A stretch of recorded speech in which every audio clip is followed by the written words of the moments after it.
Welcome, everyone, back to School of Greatness podcast. Very excited about our guests. We have Krewella in the house. Thanks for coming in, ladies. Thanks for having us. I'm super excited. About a year ago, I actually came out with this book about 7 months ago. And for the year prior to that, I was working on it like consistently every day, grinding away, probably like how you would with an album in the studio. And there was one song that I would put on YouTube, and Tiff knows about this. It was on YouTube constantly during this time. And can you guys guess what the song was? And it was a video. Is it one of ours? It's one of yours. Oh, this is exciting. Can you guess? It was something that had to keep you motivated, you're saying? Or like it was a song that I just really loved. Oh, and it was in the background as you were I would put it on typing repeat for days. If you're going to say alive, I'm like, how did you work with that on repeat? Because it's so high energy. It's alive. It's the acoustic version. Oh, the acoustic version. The acoustic live version. I feel like it's like one of my favorite songs to, for some reason, just stay motivated and inspired and in the zone. I'm honored. I mean, I love the original. One ear on the song, and then you were typing. I listen to like house music while I'm like typing. I just get in the zone somehow, and I'm like working or working out. I just can just focus. But your song like put me in a trance. It just always made me inspired. Cool. So you were behind me writing my book and having that come to life. So that I feels appreciate incredible. Thank you. all the energy and the work you put in with your music. It's making an impact. So, thank you. And when I met you guys, I was like, I have to get these girls on. Because I met you guys at Adam in Q's event a few months back, and I was like, all right, we got to make this happen. So I'm glad we made it happen. We know too many of the same people. A lot of the same people. It was bound to happen. I'm glad we made it happen. And I saw Gary V had you on like a week ago. I was like, dang it, he had you on first. We live in the same city. Exactly. Yeah. So thanks for writing that song and making that happen. You're welcome. For me and for the world. Thank you for writing the book now. Yeah, exactly. Seriously. I'll get you a copy. Cool. How did that song, was that kind of like the big hit for you guys? Was that like the breakthrough song that like put you guys on the map, or was it another song before then? It was definitely the mainstream song that put us on the map. There were a couple others before that were the underground viral things, but that one really put us on the mainstream outside of the EDM bubble map. Right. Yes. Cool. And was that like a top 10 on the radio, or what was that like? I think it was top 10 radio. Wow. I only know this because we were following religiously on the charts. This was the first time it had ever happened to us, and I think it made it to like 32 on the Billboard charts, and it was really a really exciting time for us. Amazing. And you guys were like 19, 20 then, or what? I was 20 when the song came out. Wow. So I was 22. Was I? Yes. 20 when the song came out, and then it started charting maybe when I was 21 and you were 23. I stopped keeping track of age at 21. Yeah. Like everything it after blurs that. together. And both of you didn't go to college, right? I did. I was close to graduating University of Illinois at Chicago. Really? Mm-hmm. Senior year you dropped out? I don't really know what year it would be because I took time off. Like I went to community college first, took some time off, went to university. So I don't really know technically how many credits away from graduating were you? Do you know? I don't know that either. But I do plan on going back someday. Really? Like Same. maybe in a couple decades. You didn't go at all, huh? No, I did not go at all to college, but I really love school. I loved everything about school. I mean, I loved Krewella more, which is why this happened, but I definitely want to go back to school someday. Wow. Okay. And who was the most influential person in your guys' lives growing up? Was it the same person for each of you or different? It's like someone we know personally. Yeah, who's the most influential person in your life growing up? I was actually catching up with my girlfriend I was telling you about, Sylvia. She's a high school girlfriend, so I've known her for 10 years. I was talking to her last night, and when I was talking to her, I was like, you are a huge reason I am the way I am. Like really? just everything from my behavior to just the way I look at life. Because at that age, when we met at 16, you're so malleable and you're so easily influenced by people you meet, and you kind of pick up on certain character traits. And I really think that she influenced me, and I'm the way I am because of her. What is it about her that you love the most? I was really shy before I met her, and watching her interact, and I couldn't talk to boys before I met her. So watching her interact and seeing her confidence with people, it was a model for me to see how I can just, stand up for myself and speak my mind and like communicate with guys. It's because we were raised in a really sheltered household. So I was always like, it felt like kind of, men are off limits. Yeah. Really? It's not like that couldn't anymore. Have boyfriends, No. couldn't date guys in high school. So I didn't really know how to talk to guys without getting really giddy or shy or Interesting. I didn't know how to talk. I wanted to talk to girls, but I didn't have the confidence either. And when I was 16, was it 16 when you started talking to guys? It was about 16 when I started like finally going out there and talking to girls. And I remember I gave myself a challenge in a summer from 16 to 17 where I said I'm sick and tired of feeling like rejected all the time and not having the confidence to go up and say hi to girls.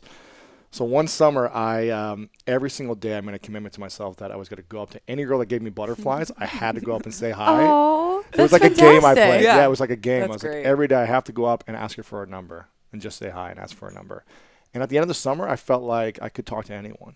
You know, it was kind of the first no couple matter weeks. the rejection. Yeah, I was just anything. like, whatever. People are going to reject me, and it's just like, who cares? That's you know? great. I got over that fear. Yeah.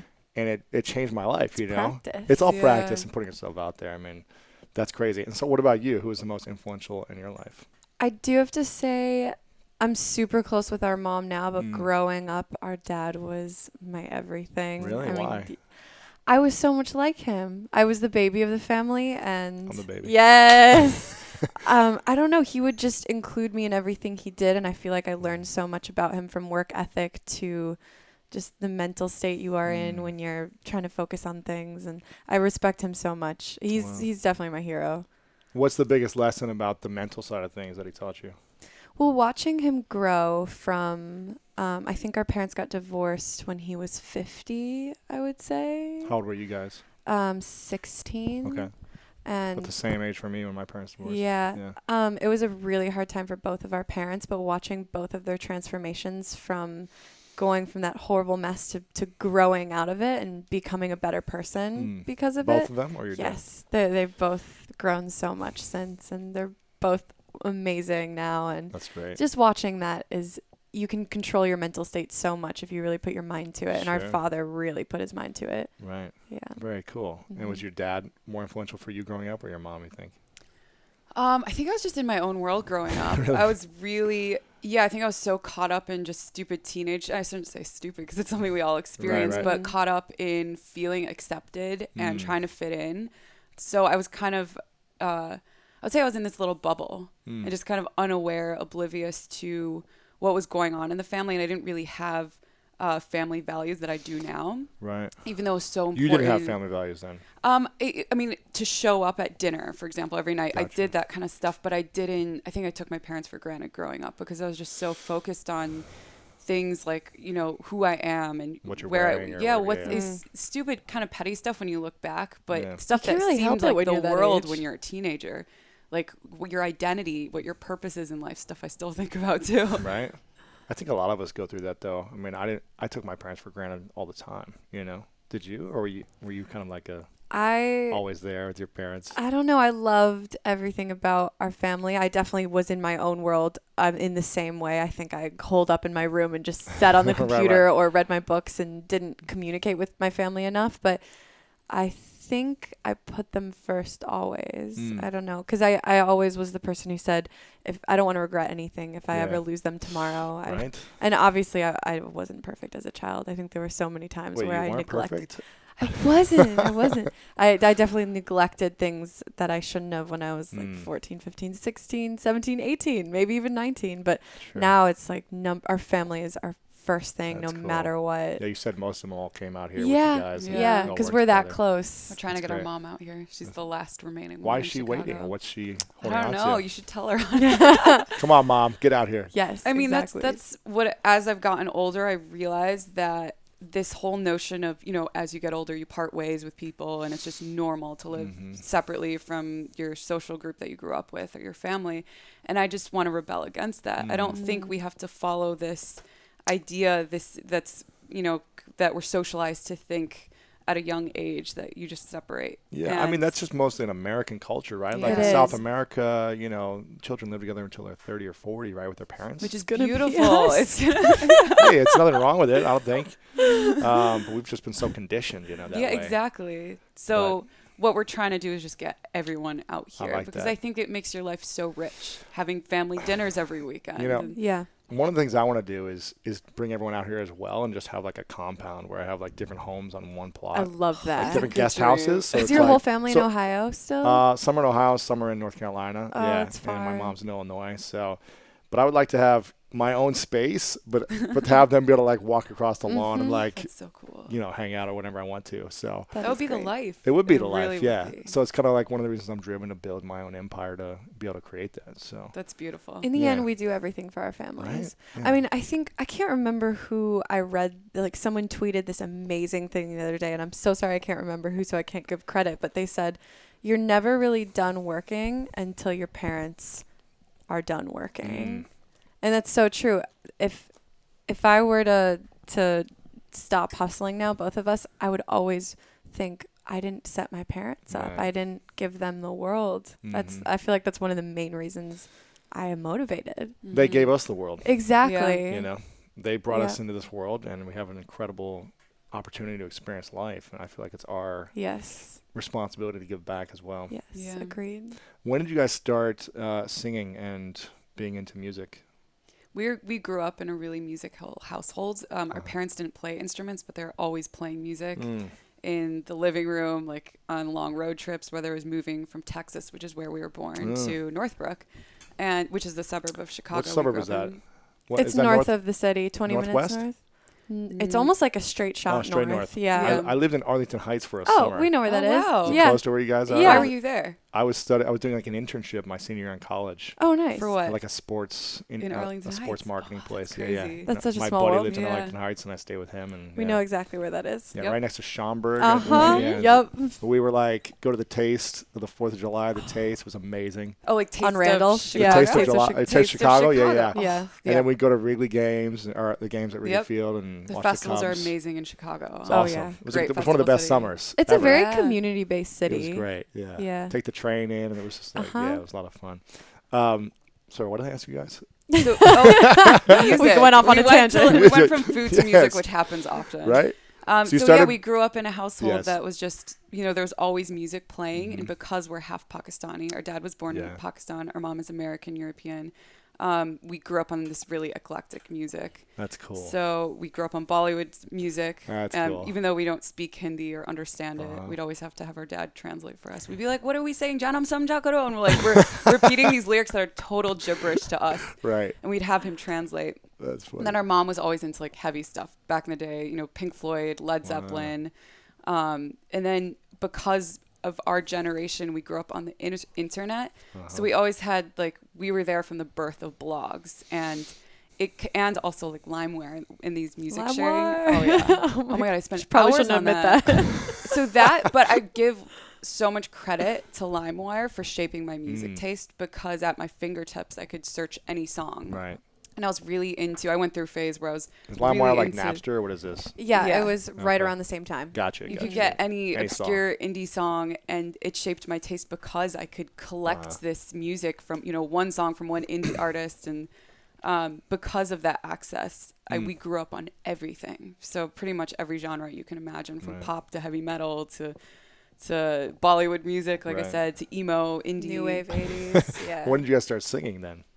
We started singing when we met Chris, who we started Krewella with in 2007. Who you're no longer with anymore, right? We're not with him anymore. But that was in high school, or? That was in high school. Yeah, she was I was a baby. freshman. Wow, you were a junior then, or? She was a senior when I was a freshman. Wow. Just because you were a youngin in your grade. Were you the youngest in your grade? Yeah.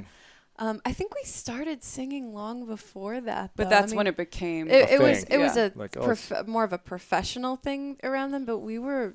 I was in choir goofing off. My whole life. I was in choir my whole life too. Really? My parents were opera majors at Ohio State. Oh my God! And so music was a huge part of our lives. Although I was the youngest, so my 3 older siblings were more involved in music. I was more involved in sports. My brother's actually the #1 jazz violinist in the world. That's so incredible. He played with Les Paul for 10 years in New York and travels the world. And so I was always around it. You did? 6 years. There you go. I was first chair. There you go. Yeah. I like it. Thanks, man. Impressive. So it was always a part of our life. That's cool. But we never, I think growing up, another thing we're socialized to think is that anything that's in the arts kind of seems like it can't really be a legitimate career. And I think that's also how you grow up and what kind of school you go to and what your parenting is like. But I grew up kind of thinking it seems like some fantasy, that it just seems so unrealistic. To be able to sing and have a career. Yeah, it just seemed like something, you have to grow up in Hollywood or in LA to have a career in that. So I think part of it was the chemistry of meeting Chris and meeting someone who complemented our writing and our voices. That was a huge part of actually seeing this package it and make your seeing vision this as come a to life. product. Yeah. Interesting. So you guys were producing songs when you were in high school then? Mm-hmm. You're producing like underground songs at the time, or? Yeah, we made so many songs from the year 2007 to 2011 that never came out. Really? Yes. So it was kind of like practice reps. That's what I call that. Yeah. We put them up on MySpace at one point right. to be taken down almost immediately because they were not so great. But 2011 is when we first really released music. That was our debut, even though we had been a band for years before that. Were you playing in Chicago, like underground scene for a while, or were you? We had our like house parties, or no, more like one person at a bar. Really? Oh yeah, it was really bad in the beginning. I think what's the Manor was our first. I've been to Manor in Chicago. The club with like 3 different levels or whatever. I saw Ferry Corson there. Really? Oh, wow. In 2004 or 2003, That's and insane. it blew my mind. I was like just jamming for hours, like in a trance with this guy. It was unbelievable. That's great. That's cool. I saw Paul Oakenfold there one time, Ferry Corson. Yeah. Oh yeah. I used to be so into that stuff. We were I think we were playing at the top level where everyone kind doesn't of go like, or what? They're Come and go. They're kind of in and out. It's like the in and out kind of room. And I remember in and out room. So nervous. What year was this? This was 2011. I think it was about a month or maybe even 2 weeks after we first released music. It was one of our first DJ shows. It was our first DJ. One of our first times so DJing. You're DJing and you're singing.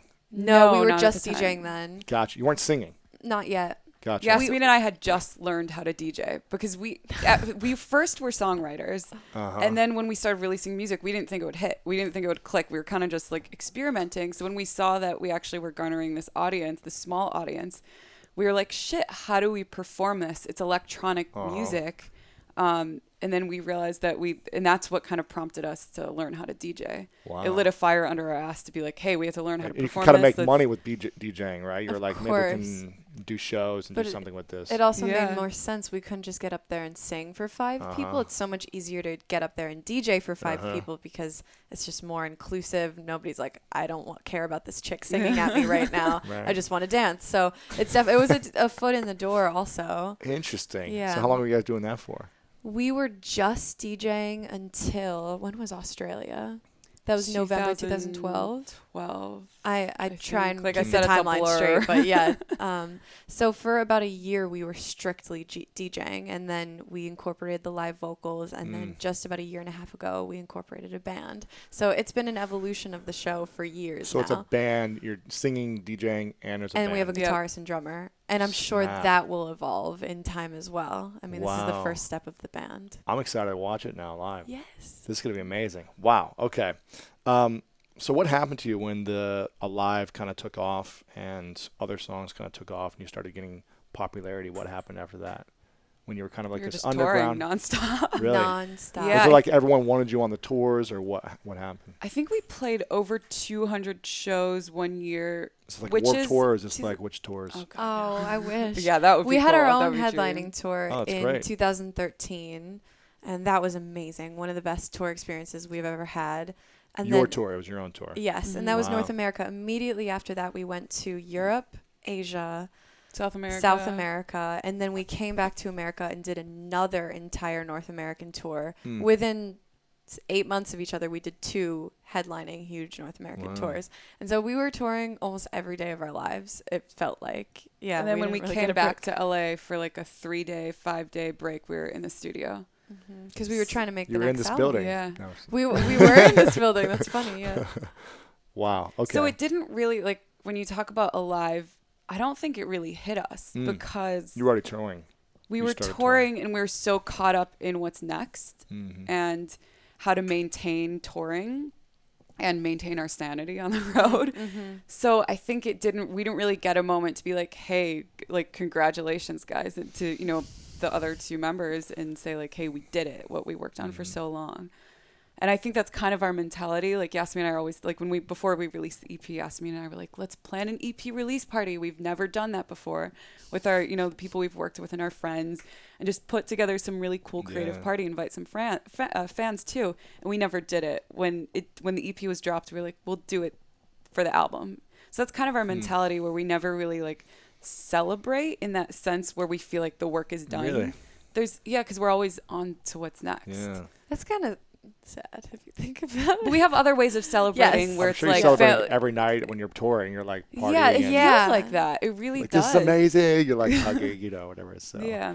Interesting. That's not to say we don't appreciate it, because I wake up and I'm grateful every single day, because as cliche as it sounds, I feel like I'm living a dream. Like at 16 years old, living, like I never thought that living in California, working on music and that being my career, and could have touring been in front of tens of thousands of fans, right? How many people show up usually on a tour? Depends what kind of tour it is. The Get Wet tour that we did in 2013 and the following tour happened a couple of years, months later, was in front of like 1,000 to 3,000 people a night.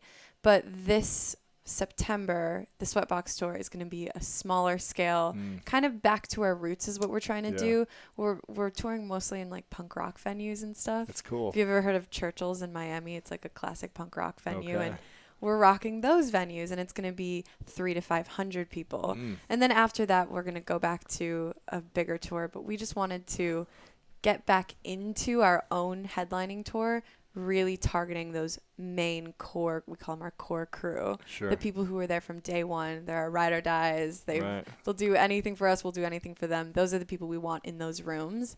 And then we'll move on from there. That's cool. What was the dream always to be singers or to be musicians? Or It was, a dream, yes. But as kids, growing up, did you guys talk about that a lot? Were you like, this would be amazing? Or did it just kind of started unfolding?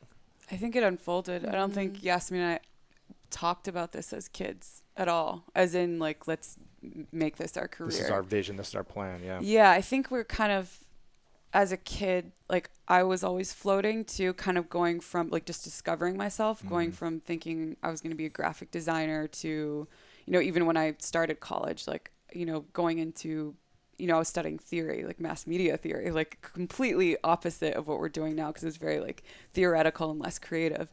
But, and then Yasmin, you even wanted to go into engineering when you were a kid. Really? Yeah. I wanted to go into industrial engineering. Why? I love how things work. I still do. Yeah. Huh. And I don't know how that was my thing and now this is my thing, but I feel like both are me, but just different phases in life. Sure. Yeah. I feel like that's part of growing up though. Yeah, of course. And I know few people who, one of my other good friends, Alex, she does horse training and she's a painter.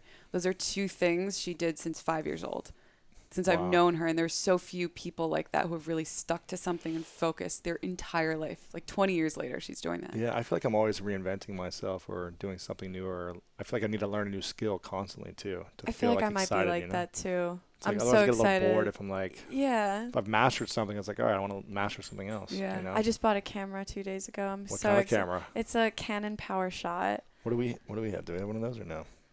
We do have one of those? I just want to start learning how to take photos. Yeah. It was always we were all in art classes, like our sister as well, in high school and all that stuff. And I always looked at photography like this foreign thing that I didn't understand. I love painting and drawing, but photography was like, I don't know, I don't get it. And now over the years, we have this friend Rory who's starting to teach me how to take photos. I've watched his photos change and develop, and all these other photographers we know, and I'm like, dang it, I could have been doing that. Yeah. I want to learn how to do that. That's cool. That's my newest thing. So you guys both have a lot of tattoos. How many tattoos do you guys each have? They kind of all blend together, so can it all count as one? They all see, like, yeah, like this. I have one on my back which attaches to, like, let's see, which one is this? I don't even know what I'm pointing to. Is this 6810? Yep. Yes, 6810 came first, then the rose came around. That was the first one. 6810 was the first tattoo. Yasmin got it for me for my 21st birthday. Was you it paid for 22nd birthday? Yeah, my little sister. Did you get one as well? I got the same one in a different font. And is that the day you guys joined the band? That's our dedication day. So we had been a band since 2007, but 6/8/10 June 8th, 2010 was the dedication day. Jahan dropped out of college. Wow. And you said, we're committed to this. Yes. Yeah. It was a couple days after I graduated high school. Wow. So it was the date when Chris was in the group, we all three decided this is going to be the no turning back day. Who knows what's going to happen? We might not go anywhere, but we're going to try at least. Wow. So, Did he get a tattoo as well? Mm-hmm. Yeah. He did. And our manager, Nathan, our other manager. Wow. Yeah. Is that awkward that he's not in the group anymore? He's still got the tattoo? No, I don't think so. It's more of a symbol of, like, it is a commitment. symbol. I think he took this amazing risk with us. We were like the 3 inseparable people, and we took this incredible risk together. You can't erase something like that. Yeah, that's true. It changed his whole life too, and he gets to make music now, and that's brilliant that he's he doing gets his to do thing. He's, exactly. Yeah. He's really gifted and talented. He's so talented. Yes. So what was that like when you guys, I guess, kind of broke up or were going through the hardships? The divorce. Yeah, the divorce of the band. I mean, I can only imagine, you guys build something together and have these experiences that are unbelievable, and then there's this tension, and for whatever reason, things aren't working out. How did you guys emotionally handle that? Because I can only imagine what that would feel like. And how did that help your creative process in making music? Did that frustration, curate that, or did it kind of hold you guys back in any way? I think to answer your first question about how you how we handled it emotionally, I think it kind of created this anxiety in me that I never had before. I never considered myself to be an anxious person. So it really showed how certain events in life can trigger that, or like open this new area of your mind that I never felt before. But if any, I don't regret anything, as in I feel like everything is meant to happen for a reason. So I feel like we're probably all in a mentally healthier situation now. Healthier is in our relationships too. And I think it was really, it was helpful creatively in the sense that it allowed us to focus more on storytelling with our songwriting and also tapping into experiences with our songwriting as well. And do you feel like you weren't creatively storytelling before this? Not as much. We weren't able to reach this really vulnerable place in our storytelling, songwriting, whatever you want to call it. Yeah. Maybe because we had never felt anything as deeply as that. I think it was, as much as we're cool with it now, when it happened, it was very traumatic for the both of us. And I will say there were moments where we were both emotional wrecks. And now we're cool, and it's great to be able to look back on that and reflect and not feel any bitterness or sadness. But yeah, I think that we reached this, and the fact that we went through it together, because we're writing all our music together. Sometimes it's hard to talk about an I when there's another person you're writing music with, but we go through every single thing in our lives together. Sure. And that was the biggest thing that had ever happened to either of us, and we got to share that experience, talk about how it affected us. And I remember another thing, we were in Asia on tour somewhere, and we were having one of our favorite free breakfasts. We live for those hotel free breakfasts. Amazing, right? Yes. And we were just sitting there talking about how we don't want what happened to us to make us jaded in this music industry, but how it's going to be so hard to trust people in this industry again, and how as long as we have each other, we're cool. We have each other's backs, but it's going to be hard to look at everything through rose-colored glasses. Is that the phrase? Yeah. It's interesting because there's a lot of instances that we all go through that close our hearts, that make us guarded and close-minded to other people or situations.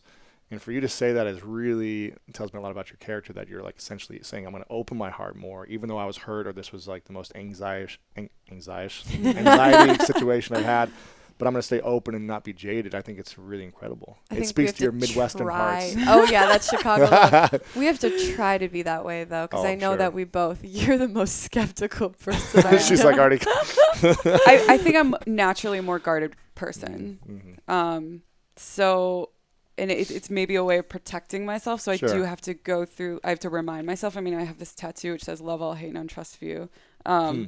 But it's something like I have to find a way to open my heart and see everyone as someone I can love, but also at the same time really protect myself. And it's hard to we balance find the balance. each other out, though, I think, because I think you protect us in that way. But I'm the naive one who's like, let's find the best in everybody. And I think we find our middle ground and we check each other on that stuff. Like, there's probably so many people that you've told me, like, what?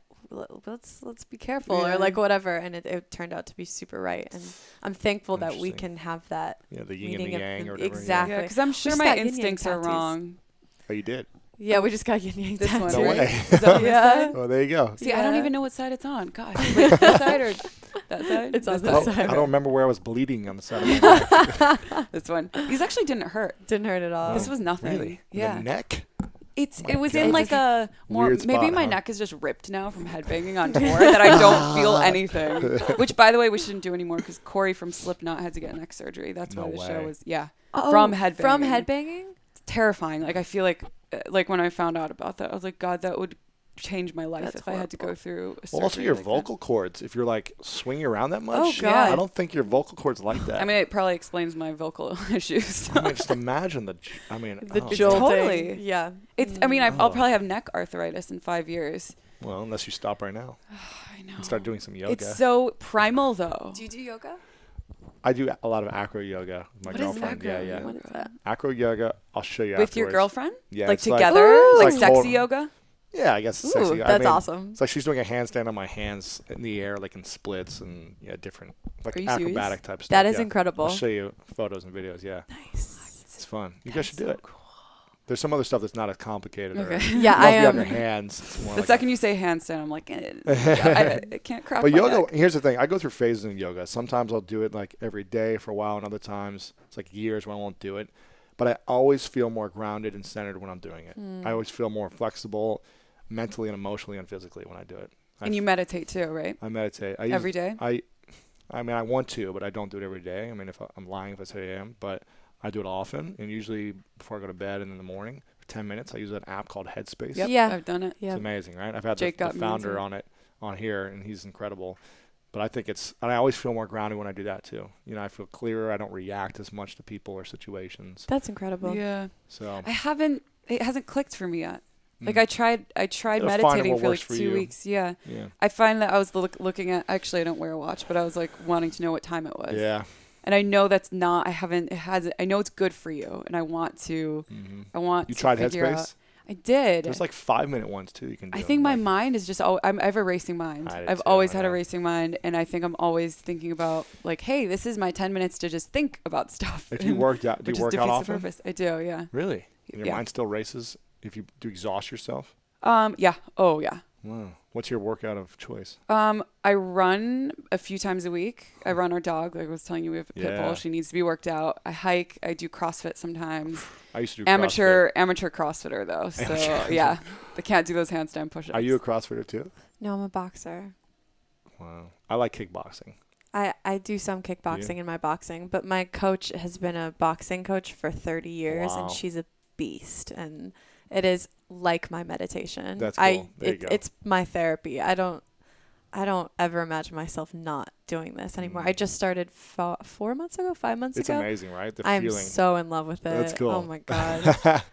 What's your guys' biggest fear? You've had this success so far, this recognition. You're on tour. You've got these fans. You've got financial results. You've got your family together now. You're growing. Young women who are inspiring the world. Do you guys have any fears? I have a lot of fears. I've always been a fearful person about really irrational stuff too. I have some irrational fears as What's well. the biggest fear right now for you? For me, and I think this is more of a conflict I have in my head, we both work a lot. So I'm thinking about my career and maintaining Krewella and growing as an artist. But at the same time, I feel like doing that, I'm losing touch with people in my personal life. So I'm always trying to find this balance of how do you hustle, but then also keep people Turn close it off to you. too. Yeah, It's hard it's because hard it's to like find part that of your. balance. It's who you are, right? And then also your relationship with yourself as well. Yeah, totally. I have this fear of losing touch with myself and not giving back to myself, whether it's just time alone or collecting my energy. I have a fear of losing touch with people, whether or people thinking that I'm too busy for them. I find a lot of people like it doesn't matter what you're doing. It's not like we're busier than our sister's job or anyone else it's not like what we're doing is on this like crazy level just because we're artists. But I have a lot of people who are usually saying, oh, I didn't want to bother you. You're always busy. You seem busy. And that kind of makes me sad that people have this perception of me that I don't have time to give them like 30 minutes on the phone to catch up with an old friend from back at home. Yeah. So I think it's that fear of people thinking I've changed in that way. And because I still feel like the same. Yeah, I still feel like the same girl. I mean, obviously we've evolved as people, but I really still feel like, I am the same Jahan I was in high school. Right. And what about you, Yasmin? Greatest fear? Yeah. Because it's relevant in my life right now. I went through a breakup recently. It's okay. I actually feel very at peace right now, but I think a fear of mine with my loved ones in general is looking back on something and knowing I didn't give 100% of myself in a relationship. You don't feel like you did in that relationship? Maybe not. I'm not sure. I still need to reflect more. Okay. Ours are very similar then. That's interesting. Yeah, and I never want to look back on something in general, something, and think I could have given so much more love there. Even with our parents, with my sister, with my best friends, you know, I never want to not be able to go back. Because, I mean, in certain relationships, you can't go back and change things, and I don't want to regret that. Do you feel like you guys can achieve the dreams you want in your musical careers and reach the pinnacle of whatever it looks like and give all the energy to that, but also have energy for everything else you're talking about?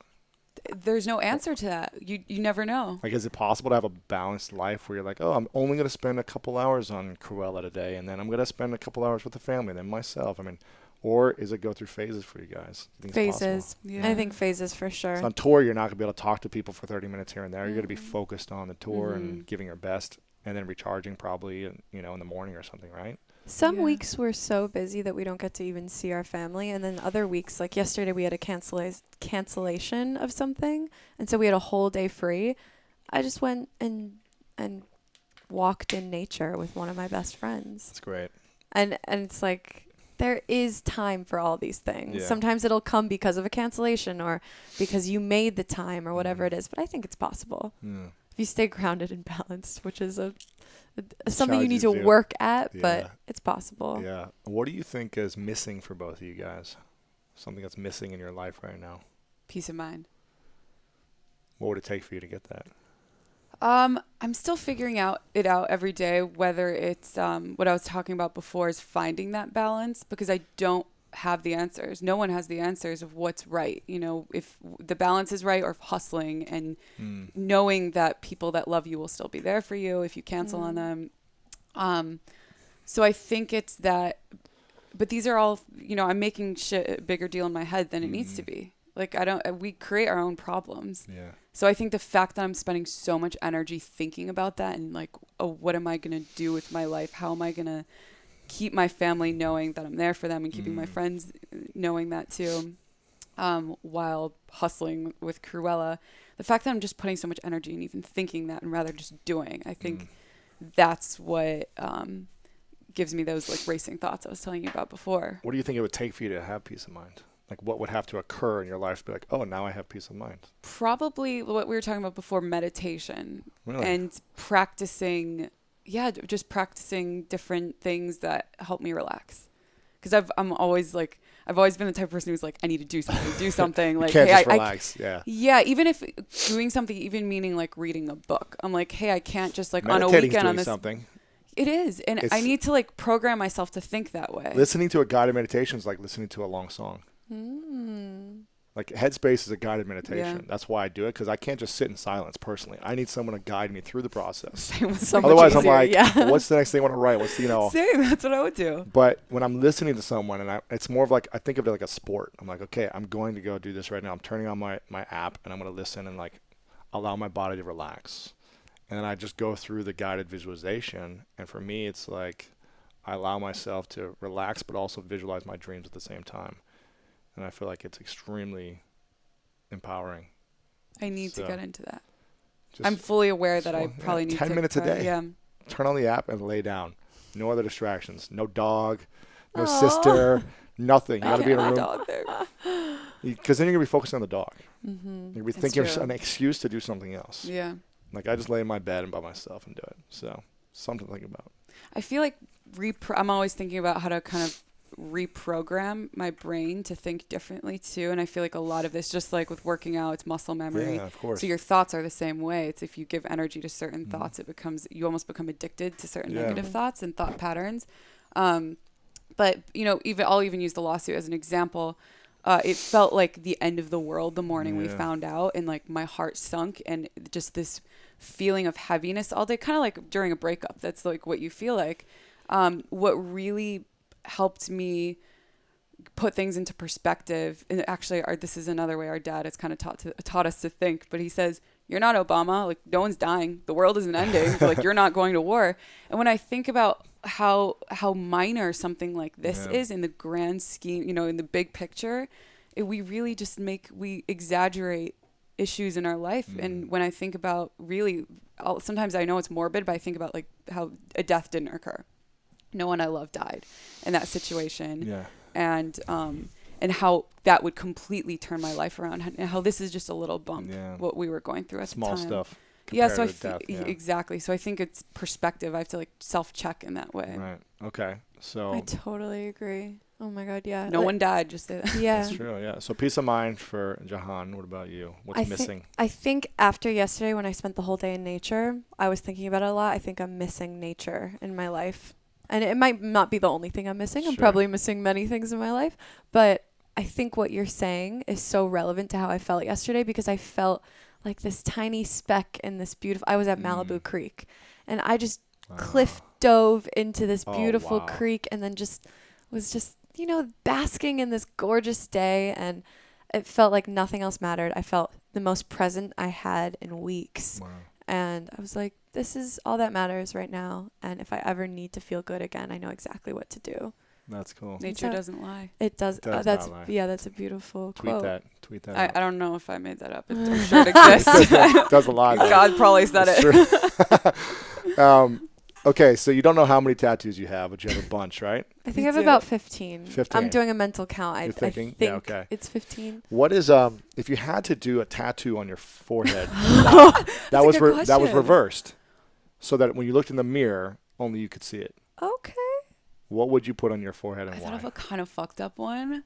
Let's hear it. It's like, we were actually with Adam in Q, who's a mutual friend. God, he's amazing. And we were talking about the beauty of dogs and like how simple they are and how they live to survive, and how, you know, they're not thinking about all these things about like, oh, am I good enough? Or actually, who knows? But I don't think my dog is really thinking like, oh, they're more successful than me, or like, oh, I'm not good enough, or like fat or whatever. Yeah, or is he talking to other girls? Like all that stuff that we spend so much time thinking about. So the simplicity of the way they think of just, I'm going to eat, I need to take a shit, and I want you to pet me. That's it. Sleep. So it would be dog, or no, it would be God. I don't think I'm God. Ooh. And in the mirror, it'd be dog, right? Interesting. Would it? I don't know. Yeah, because it'd be flipped. It'd be completely, the letters would be flipped. So it would have to be like a backwards dog. What's that called when you reverse it? I know what you're talking about. No, it's not a palindrome. Never mind. That's if it's the same backwards. Because Adam said, hey, remember dog backwards is God. And we were like, yeah. And he's like, not literally like your dog is God, but it's kind of a reminder that this simple creature, this piece of nature, is just a reminder of how simple our life can be. Wow. Egoless. Yeah, that's ego. Good. True. That's so true. Okay, so that'd be your tattoo. What about you? What God. word or phrase or? Oh God, I don't want anything on my forehead. But if you had to. Oh my God, that chick who got the Drake tattoo on her forehead. That's so fun. I would never get Drake on my forehead. Is so good. It's great. The whole album, the whole new album. I feel like I'm Drake's plug right now. Yo, get views. Everybody get views. No, it's fantastic though. I would probably have to get maybe something in Arabic maybe, because it looks beautiful, but I'd get maybe family or something like that. So every time I looked in the mirror and I would see the word family, I would want to hit up someone in my family. That's cool. It's the most important thing to me. Why not get it on my forehead? You guys know Scooter Braun? Yeah, we don't know him, but we know who he is. He's been on the show. He's a buddy, and he has family tattooed right here. It's constant reminder. Yeah. Constant reminder. It's the most important thing. Your I have our parents' names on my ring finger. Wow, that's cool. The ring finger is the only finger that has a vein that goes straight to the heart, which is why people they put their wedding rings on the ring finger. I have no idea. So I was like, I'm probably not going to get married, but the people who are closest to my heart, my parents, I'll get them there. So Hail Nita, she has Aisha on her back. She doesn't have my name though. But we have so many tattoos together that it kind of counts. You got a yin and a we yang. do. Yeah. We have 6, 8, 10. I do want to get a family tree. You guys both have the name here? Jahan has a crew life. Oh, that's cool. Yeah. Cool yeah, we want to get a family tattoo. We've been trying to convince our family. I think our parents are getting closer to being okay with it. I think our dad really wants to get a tattoo. He's gung ho. He doesn't work a corporate job anymore. He's like, come on, let me show my gun. Yeah, right? I can't remember what we were going to get, but we were going to get something in Arabic, right? Yeah. I think that's such a beautiful thing, though. Like, treating tattoos as something that unifies people, whether it's like this crew life tattoo. We have so many fans who have this tattoo. Really? They'll be like, yeah. That's amazing, right? We flash them at each other. So good. It's awesome. I've been too terrified to get a tattoo. I've never felt like something's resonated with me enough. My dream's always to go to the Olympics, and I'm on the USA national team for a sport called team handball. We didn't qualify this year, but I'm still... Wait, you're on an Olympic team? I'm on the USA national team. We just did not qualify. Yeah, for team handball. It's like water polo on land. That's cool. Imagine that. That's incredible. So do you think that would be something you would tattoo? I would always think that I would get like the Olympic rings, like when I was younger, but it's kind of cheesy, but I also think it kind of means a mark of greatness. You know what I mean? Talk about cheesy. Life is a dance floor. Come on. You're good. But for me, I was like, I'm not going to get a tattoo until I reach that. I understand that. It was like, I used to have an ear ring piercing and a nipple ring piercing, actually. Not many people know I had a nipple ring piercing on the podcast, so you're bringing it out of me. Awesome. Yeah. Don't force it, the tattoo thing, though. I don't want to force it. Because I just know so many of my friends who had them from like 19 or like getting them removed now. Because they don't like them. They're like, it was a dumb idea. It didn't have a meaning. I think it's got to have meaning for me, so... Anyways, you're smart. But even if it's a regret, I have a couple regret tattoos just because I don't like them aesthetically, like the one on my back. Same. I keep it and I don't even plan on removing it. But you guys look so cool with them. You guys can pull it off. You're just like, you got that thing. It's a reminder of a phase, though. Even if you don't like it anymore, I'm like, it reminds me of the headspace I was in when I was 21, and I had horrible taste when I was 21. So there we go. There you go. You've grown so much. Okay, I got a final few questions for you guys, and I want to make sure I get you out of here. What's something you're really proud of that not many people or no one knows about? Maybe something you guys have done individually or together. You're like, you know what? We're just so proud we did this one thing, and we didn't promote about it. We didn't, share it on social media, but it meant a lot to you guys. For me, I'm just going to go with the first thing that came to mind. I don't want to think about it too hard, but it's actually more of a lifestyle choice. I would say our moderation, but considering the scene we're in and the environment we're in all the time, whether it's, Bottle Service Club in Vegas or touring and just having booze in our face all the time. Just living in LA, Exactly. Well, we don't go out much though. So last night was like the first time we got invited to a party and we were standing in the corner sipping slowly one drink the entire night. We're like, we don't belong. I'd say it's like maintaining a healthy lifestyle, and that's something, between hiking, working out, eating healthy, like this stuff paleo. Right here, and like even with drinking, I probably have a glass of red wine like once every couple weeks with dinner. And coming from a girl who used to be like, even before Krewella came out, I was a hardcore clubber. I used to love clubbing and just drinking, and I was, I guess it was new to me, and like going to clubs and having a fake ID. So coming from that like lifestyle temptation and then touring and then who I am now, I feel like I'm proud of that, my moderation in that way. And I think that goes back to how we were raised, being raised Muslim, being raised in a household where there was like alcohol was haram, which means just not allowed at all in the house, and forbidden. Yeah. Right. So I think right now we've kind of found this balance between this liberated lifestyle and this liberated celebratory lifestyle and this like really modest upbringing that we have. And right now I feel like we found that balance. Wow. Still finding it too. Okay. Awesome. And what about you? I love what you said. I really love that. Thank you. Because I'm proud of you. Thank you. I'm proud of you. Thank you. I'm proud of Yasmi too. Could that be another thing I'm proud of? Oh. My little sister. Yeah. Thank you. That means a lot. I am proud of something that hasn't happened yet, but I'm in the process of doing. You actually don't know this either, but last August I started writing a book. The reason I'm only saying this is because you're a writer and because I feel like it's relevant. I'm a huge reader, and one of my dreams in life is to be like an editor for Simon & Schuster or something. Sure. It probably wouldn't happen.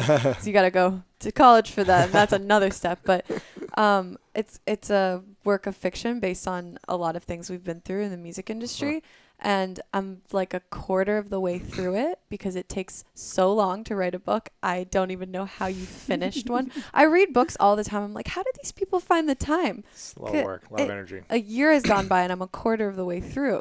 So I'm going to be very proud when I finish that someday. When are you going to finish it? I don't know. I don't have a set because it's not my main priority. Gotcha. It's the thing I do on long flights. I started it on the flight to Japan last August. Really? Yeah. You don't know about it. I did not know. Well, I know you always talk about it. You're like, someday I'll be. Yeah. That's so cool. Interesting. So is it like fantasy fiction? No. It's definitely based off of a lot of our experiences in the music industry, but changing stories and kind of making it into exaggerating them or whatever. Yeah. Yes. Oh yes, making them more interesting. You should write a script for a TV show. Oh my God, that would be crazy. I'm not an insanely good writer. I just love books and reading and writing in general, just that whole field. And I feel like we have been through so much that I would love to share our experiences in a different storytelling way, not the exact way it happened, but just to give some insight on, I don't know, what all this does to you. I like this it. industry. What are 2 books that you say speak to you the most? If someone read those books, they would understand your experience or get a little bit of you. I always have to name drop this book because it's one of my favorite books of all time. It's called The Gargoyle by Andrew Davidson. And it is one of those stories that becomes more of an outlandish fantasy thing, but it starts as a very realistic book about this cynical asshole porn star, actually. And this horrible thing that happens to him that transforms his entire life. And it's one of those transformation books that you read and by the end you're like, I have come away with so much knowledge of living vicariously through this character that doesn't even exist. Wow. And so I love that book so much. Another book, I'm a huge fantasy fan. I gotta drop another fantasy one, but it's actually Kevin's recommendation, Fireblood. It's this incredible fantasy.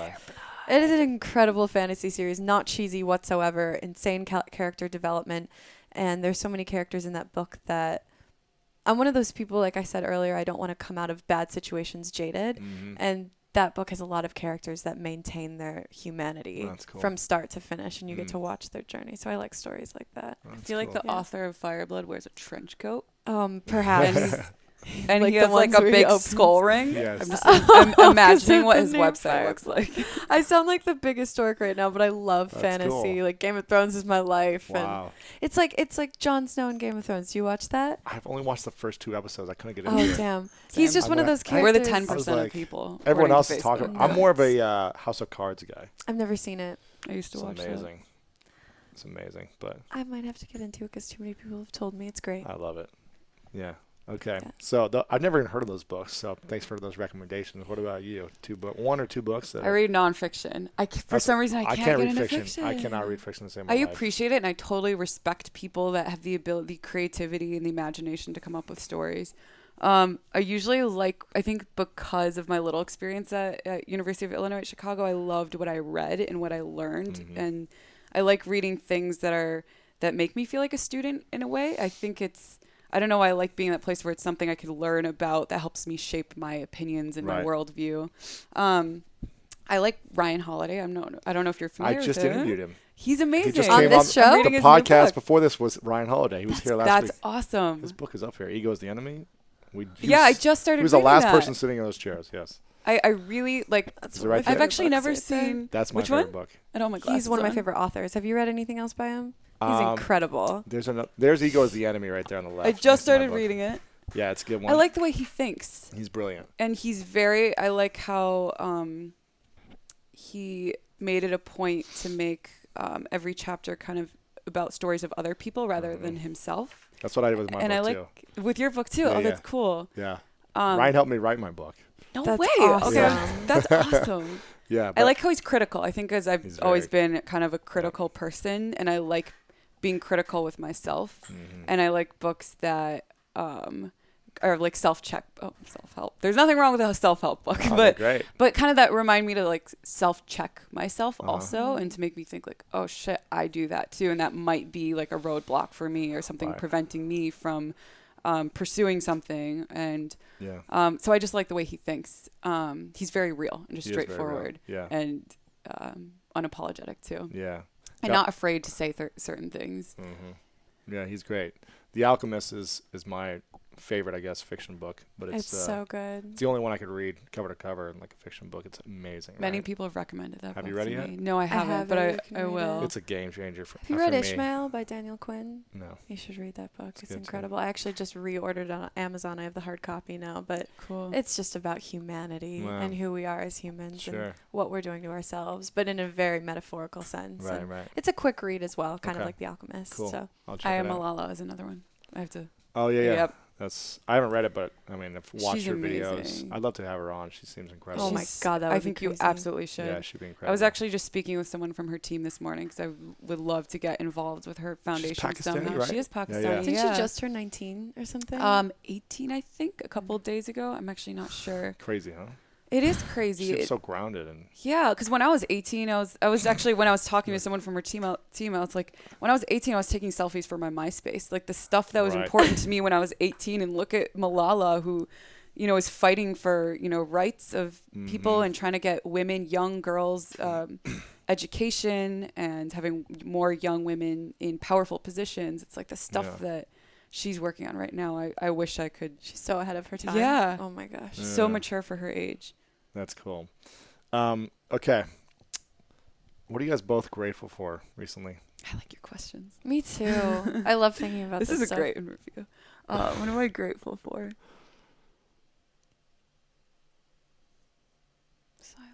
There's so many things. What's the first thing that came to your mind you're most grateful for in your life right now? I feel like saying family is obvious because we've talked about that so much. I'm trying to think of something other than family because that's the given. I think, God, I mean, the same thing as family, just the people in my life. It all boils down to this, just living and existing. And I think the reason why we've, after being in this career, the reason we're so lucky is because we have a team and we have people. So many people are alone in this industry, whether it's touring alone, kind of figuring out their shit alone, whether you're an actor, musician. Yeah. And that can leave you to just question yourself all the time. But we have people we have people encouraging us all the time. And that's what every human deserves, is that encouragement and that push and that reminder that you're talented and you're special, which I don't think anyone's special. I kind of have that mindset where I'm like, no, we're all like, lose the ego. We're not special. But, I think our team and our tribe. I like to use the word tribe. Actually, feels a little more primal. Yeah. Riffing off of that, we are surrounded. Like I said, sometimes in this industry, you get really jaded because of the people you come across, the things people do to you. But our team is full of those just genuinely really good people that would never do anything bad to anyone. And I love knowing that we're surrounded by people like that. That's nice. That I have full confidence that they're just good humans. And that I'm so grateful for. And then even riffing off that, just the success we've had to be able to put food in our fridge, food in our dog's bowl, and I don't know, be able to live the way we do. To do what you love, and make money doing what you love. That's the ultimate. There's nothing better than that. Oh my gosh. I'm definitely grateful for that. When you say food, it's just the most important things that every single human needs on this planet. And that's, shelter, food, or good quality food, because one issue in America is that the cheap food is the shitty food. Yeah. And every time I even go to Whole Foods, I'm like, I'm so grateful to be able to buy good meat. Every time I walk through that door, I'm like, I'm so lucky. Thank you for being, So it's these very like fundamental needs, human needs, that I'm grateful for. Okay, I have two final questions. And before I ask them, I want to know, what should we send people to go follow? You've got the tour. Where's the website? It's Krewella.com, right? Where should they go? Krewella.com/sweatbox is for the new tour. Is for the tour. I'm 99% sure it's a sold out tour, but we are. It's already sold out. It is, but we're announcing new dates very soon. Okay, so sign up for the newsletter because you'll have updates. You can sign up on Krewella.com, and then our Twitter is just /Krewella. Our Instagram is /Krewella. Our SoundCloud is Krewella Music.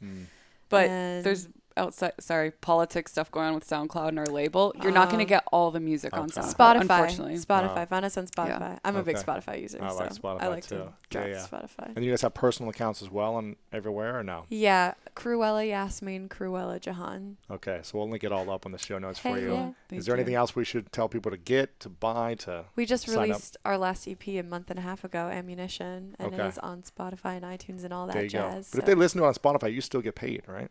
Doesn't that work like that? I think we get a penny. Something very minuscule. I probably made you a lot of money on YouTube. Hey. Because I just watched on repeat. Yeah, thank you. You mean you made Columbia money? You got a piece, but right? Cool. You made like $4 from me. Honestly, the outreach is all that really matters when it comes to those things. We just want as many people to hear our music as possible. So yeah. Well, we'll spread the message. Thank you. Okay, this is a question I ask everyone at the end. I ask these two final questions, and you both get to answer this. It's called the 3 truths. It's called the 3 truths. So at the end of the day, many, many years from now, it's the last day for both of you. You're both there. You've got all your family and friends. Everyone you care about is there. But everything you've ever created is erased from time. The music, the books you want to write, everything is gone. And you have your family that says, okay, well, here's a pen and paper for both of you. And we want you to write down the 3 things you know to be true about everything you've experienced in your life. That would essentially be like the message you'd give to us, since we don't have any of your work anymore. So what would be your 3 truths, the 3 things you know to be true about your experience that you'd pass on? We'll start with the youngest. I think the first thing would have to be, in my dad's voice in my head, be a good person. He tells us that all the time.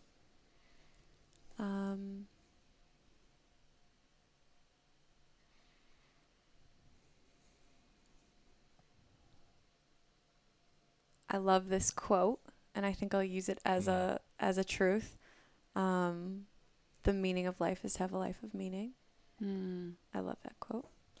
What is my last one? Oh, I love that one. And I guess the last one, I think about this a lot because in our industry, it's so money focused and success driven and everyone's hustling. If you don't have people you love more than anything to share your success with, it is worth nothing. Those are solid. Okay. I like those. Those are my great. 3. Okay. I like what you said about a life full of meaning. I'd say love is the answer. That's something we've heard before. Be real with yourself and don't lie to yourself, because I think it's so easy to kind of live in this world of illusion where you don't want to face the truth about how you feel about yourself, how you feel about others, how you feel about what you're doing. That's something I try to remind myself every day. And then that success isn't based on what you've achieved financially or what kind of, or not based on fame either. What I've come to realize, like, what success really means to me is sometimes what you said, your ability to, go into nature and to, have a family dinner. To me, that's success.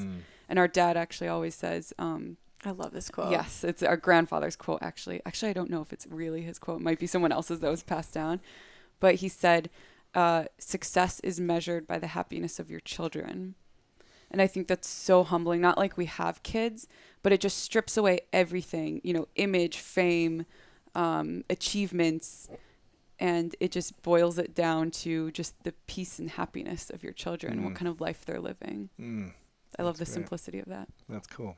Awesome. I like that question, though. Yeah, that's fantastic. Yeah, those are great answers. Thank you. Thank you. Before I ask the very final question, I want to take a moment to acknowledge you both for the incredible gifts that you both bring to the world. You guys are a symbol of authenticity, of realness, of like raw energy and passion. Like everything you guys do, I think of like real passion. Thank you. You're a symbol of empowerment for so many women in the world who probably don't have the courage to go after their dreams. And you guys are living it. You're doing it as a family, and you're uplifting so many people. So I just want to acknowledge you both for being incredible human beings and and also for coming on here. It means a lot to me. We're so honored. Thank you. This is probably one of my favorite interviews. Same. I think you are a great model for that too. Cool. Just really getting to know someone and just genuinely being interested in what they're saying. Yeah. And back to family too, because it was such a theme in everything we talked about. With like everything going on in the world, we talk about this a lot, whether it's, gun violence or these mass terror attacks. I think what it all boils down to is, you could say, like, gun laws, education is really just family. Yeah. I think a lot of people, like, we're losing sense of that family unit in this country and that community. And I think that's so important for your sense of self and knowing that you have people that are relying on you and people you can rely on. And that's what keeps you in check. And I think that's an issue in this country. And I don't know, there's so many factors. It could be like social media addiction or fame obsession or whatever it is. But I think that family unit is the most important thing. That's great. Okay. Final question for both of you. Okay. What is your definition of greatness? We'll let you start this time. Oh, shit. Okay. Definition of greatness. #greatness. Oh my God, my definition of greatness. I'm thinking about the effect you have on others to inspire people and influence people, to guide people,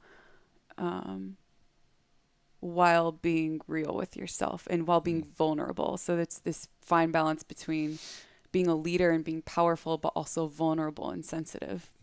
That's great. Thanks for that. Thank you. Definition? Mine is kind of similar. Oh, I'll move this so I could drink my coffee.